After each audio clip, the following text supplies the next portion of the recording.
আমরা সবসময়, তখন র্যাবের বিরুদ্ধে হয়েছে, পুলিশের 9 জন কর্মকর্তা র্যাবে ছিলেন, তাদের বিরুদ্ধে স্যাংশন হয়েছিল। এতে করে কি তাদের মানে সরকারের সেই ভয়ঙ্কর যাত্রা বন্ধ হয়েছে? বন্ধ হয় নাই। সবচেয়ে মূল্যবান কথা তিনি বলছেন নিজেদের শক্তি দিয়ে সরকারের বিরুদ্ধে লড়তে হবে বলে দলকে সতর্ক করেন বিএনপি মহাসচিব। তিনি বলেন নিজেদের পায়ে নিজেদের দাঁড়াতে হবে, নিজের শক্তি নিয়ে দাঁড়াতে হবে এবং নিজের শক্তি নিয়ে এদেরকে পরাজিত করতে হবে।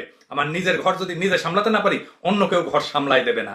চমৎকার কথা, লাখ কথার এক কথা, হীরার টুকরা কথা, আমাদের সবার কথা। উনি আমাদের সবার নেতা, আমাদের অভিনন্দন থাকলো এইরকম একটা স্টেটমেন্ট দিয়ে জাতিকে পথ দেখানোর জন্য।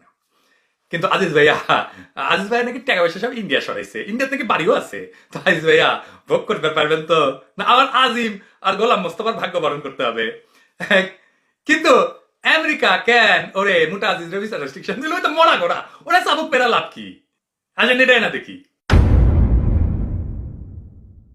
আমার আগের ভিডিওতে বলছি যে আমেরিকা কাটাল রানী চাপে রাখবে, এর সোজা সপ্তাহ অর্থ আছে। ডিপ্লোম্যাটিক ভাষায় কইছেন তো, আমি কয়ে দিই সবাইকে। এটা হলো হাসিনা গমকে চাপে রাখবেন যেন সে চায়নার দিকে ঝুঁকে না যায় পুরাপুরি। আবার চাপের পরিমাণ এমন না হয় যে হাসিনা বলবে খেলবো না। এই নিয়ন্ত্রিত চাপ আর আলগা পিরিত, এটা হইতেছে আমেরিকা বাংলাদেশ নীতি। এভাবে সে বাংলাদেশ নীতি সাজেছে, অল্প চাপ দেবে আর পিরিত দেখাবে। এই কইরা হাসিনাকে চায়না থেকে দূরে রাখবে, এটা হইতেছে তার পলিসি। আমরা ছাত্র জীবনে বলতাম যে আমেরিকার সমাজতন্ত্রের